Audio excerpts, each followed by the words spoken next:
अरे नैना नचा के बोला बोलो बोलो लगे कोई लरू बगीचा में बोले।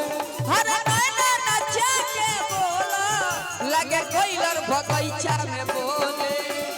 नैना नचा के बोला लगे कोई लरू बगीचा में बोले। अरे नैना नचा के बोलो लगे कोई लर बगीचा में बोले। ताके लुचो बुझत के पा वाह वाह मोरा मन के मुर्गावा डोले।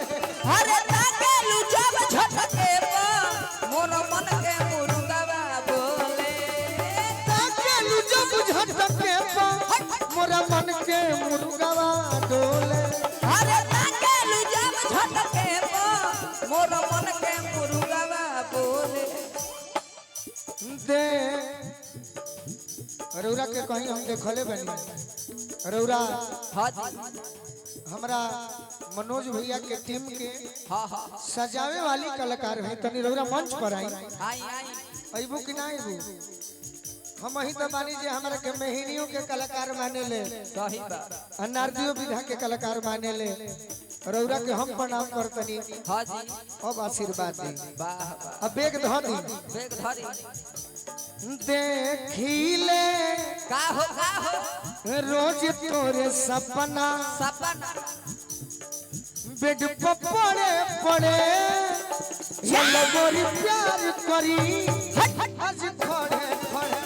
चल गोरी प्यार करी आज खड़े खड़े।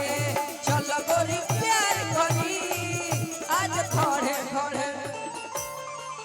उठ जाओ तो पूछो बहती नदी न पूछो। उठ जाओ तो पूछो घटाओ तो पूछो बाहर तो पूछो। उसको पता है मेरा नाम उसको पता है मेरा नाम। चल गोरी प्यार करी आज खड़े खड़े। चल गोरी प्यार करी आज खड़े खड़े। हट आई हो दादा का करब कहरा से हम ना जीतो। अखिया फोरब का बताओ अरे ओरिजिन गड़े के बहाने बहाने बहाने मोर दिल जनी तोड़ा हो। अरे अर्जन गोरे के बहाने मोर दिल जन तोड़ो हो। आज भर काम तू चलावा ऐसे मुहवा न मोड़ा हो। अरे आज भर काम तू चलावा ऐसे मुहवा न मोड़ो हो। मनोज भैया ए भैया गोलुआ के का हो बोलो बोलो। मनोज भैया ए भैया अरे देखी जन काम बिगड़े ये गोरी प्यार करी आज खड़े खड़े। चल गोरी प्यार करी आज खड़े खड़े। चल गोरी प्यार करी आज खड़े तो करे लगी है हाला करे लगी है हाला हो करे लगी है हाला। झाकी गोतिनिया जनी हो खमाता वाला हो खमाता हो खमाता।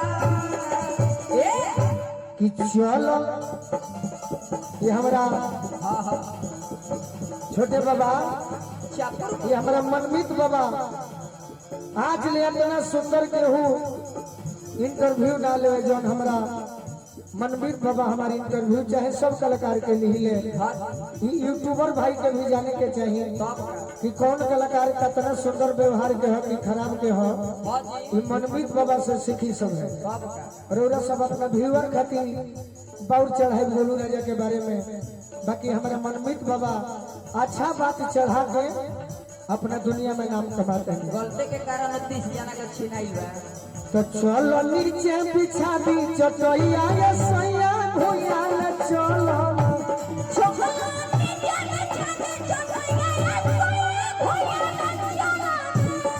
चलो नीचे बिछा दी चटैया ये सैया भूया ले चल जय हो चलो